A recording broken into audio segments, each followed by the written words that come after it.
Bismillahirrahmanirrahim. Assalamualaikum warahmatullahi wabarakatuh.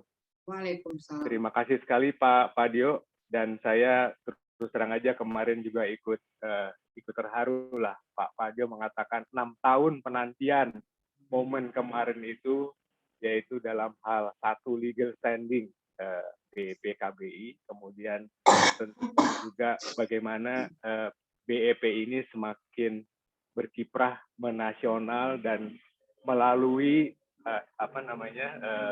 stakeholder yang betul-betul luar biasa. Jadi kita sudah betul-betul di bawah Kormi, kemudian support dari Kementerian Kesehatan, support dari Kementerian Pemuda dan Olahraga, ditambah lagi yang lain-lain, ada PMK dan seterusnya. Jadi memang kemarin itu luar biasa. Jadi langkah ini adalah kalau Pak Iwan bilang kan sebagai tonggak sejarah ya. Kemudian lawyer kita, kuasa hukum dari Pak Hari Angga yaitu Bapak Julian, demikian luar biasa juga menceritakan bagaimana kesejarahan kita sampai momen kemarin. Nah, langsung aja masuk ke tadi Pak Dio sudah jelaskan bahwa setelah kita masuk Kormi maka menjadi semakin jelas bagaimana menjadi seorang pelatih. Karena di situ juga kita juga kemarin mendapatkan pencerahan dari Kementerian Pemuda dan Olahraga bahwa untuk menjadi seorang pelatih itu ada kompetensi yang harus dipenuhi ya. Nah, saat ini kompetensi kita baru pada poin ke BEP-an. Bagaimana apa itu BEP, bagaimana sejarahnya, bagaimana filosofi dasarnya, kemudian bagaimana olah napas dan olah gerak yang benar, bagaimana dari mulai pola pikir, pola makan, dan olah napas dan olah gerak. Tetapi kemudian menjadi seorang pelatih yang accredited lah, yang memenuhi kompetensi nasional seorang pelatih olahraga kebugaran, maka perlu kompetensi-kompetensi lain yang harus kita miliki. Di antaranya tadi Pak Dio sudah jelaskan bagaimana salah satu contohnya lah di keolahragaan itu bagaimana kita menghadapi kegawat daruratan. Seorang peserta dari pelatihan, kalau misalnya ada apa-apa, apa yang mesti kita lakukan, itu salah satu contoh kecil ya yang harus kita kuasai. Kemudian banyak hal, jadi ada beberapa poin kompetensi yang kita akan ikuti untuk memenuhi tadi. Kemudian dengan demikian maka pertama seorang pelatih mesti diperkaya. Yang tadi sudah menguasai ke-BEP-an, maka diperkaya dengan hal-hal lain tadi ya. Bagaimana merencanakan sebuah pelatihan, bagaimana mengelola sebuah pelatihan, ya, labber maupun tatap muka. Karena yang kita kuasai pada saat kita TOT, saya sendiri sebagai TOT yang ke-7, nah itu memang baru sampai bagaimana sih olah napas, olah gerak dan seterusnya tadi. Tapi bagaimana mempersiapkan, bagaimana manajemennya dan seterusnya itu memang perlu diperkaya. Dan itu kami memang desain nanti pada pelatihan perdana tanggal 22-23 itu kami desain menjadi 2 bagian. Hari pertama adalah kompetensi-kompetensi yang belum dimiliki oleh seorang pelatih saat ini. Kemudian hari kedua adalah ke-BEP-an, yaitu yang saat ini kita ikuti di dalam TOT 1 sampai TOT 17. Dan memang kita syukuri tadi Pak Dio katakan bahwa setelah Bapak Hari Angga tidak ada, dilanjutkan oleh Pak Eko dan Bu Lis, luar biasa, kita syukuri. Dan sekarang kita syukuri kembali bahwa ini berlanjut akan adanya pengayaan. Ya. Jadi pada hari pertama itu untuk seorang yang sudah menjadi pelatih, maka ini pengayaan. Tapi bagi seorang BEPers, maka ini pelatihan lengkap menjadi pelatih, yaitu hari pertama dan hari kedua. Hari keduanya adalah ke-BEP-an. Nah, ditambah lagi di dalam program pelatihan ini ada yang namanya on the job training. Jadi Tidak cukup begitu selesai pelatihan maka dia kita kita betul-betul mempercayakan sepenuhnya, tetapi kita juga akan melakukan yang namanya pendampingan di dalam on the job training tadi, ya. Jadi on the job. Jadi kalau di dalam kompetensi seorang pelatih kebugaran itu, kalau di dalam total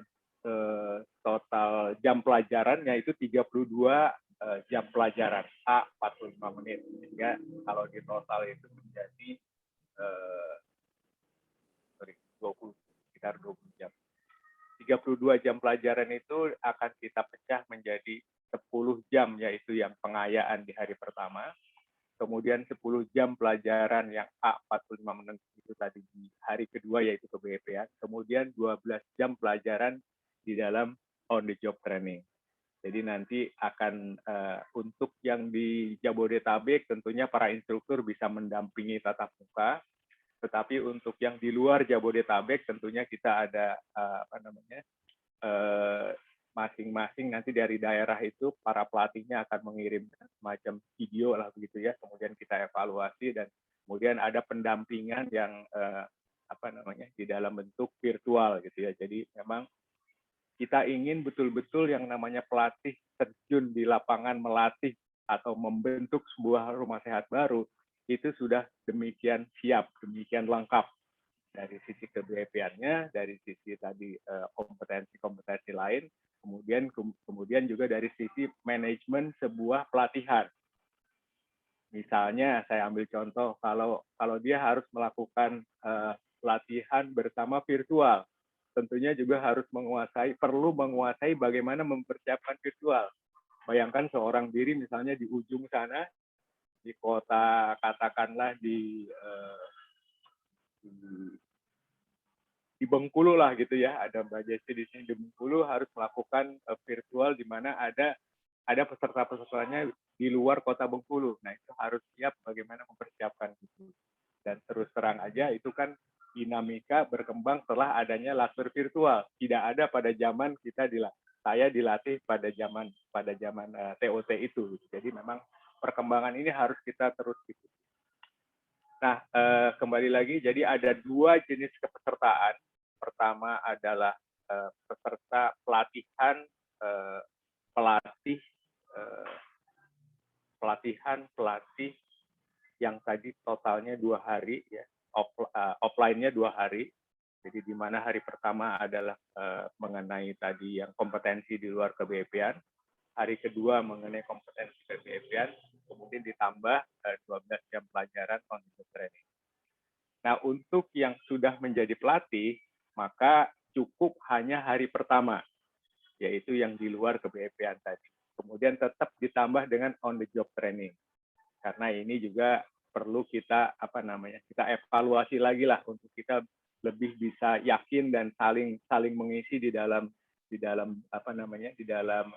masa pendampingan itu, karena bisa jadi juga banyak pengalaman dari teman-teman pelatih yang sudah terjun di lapangan sudah cukup lama. Jadi memang menjadi sangat bagus dengan pengayaan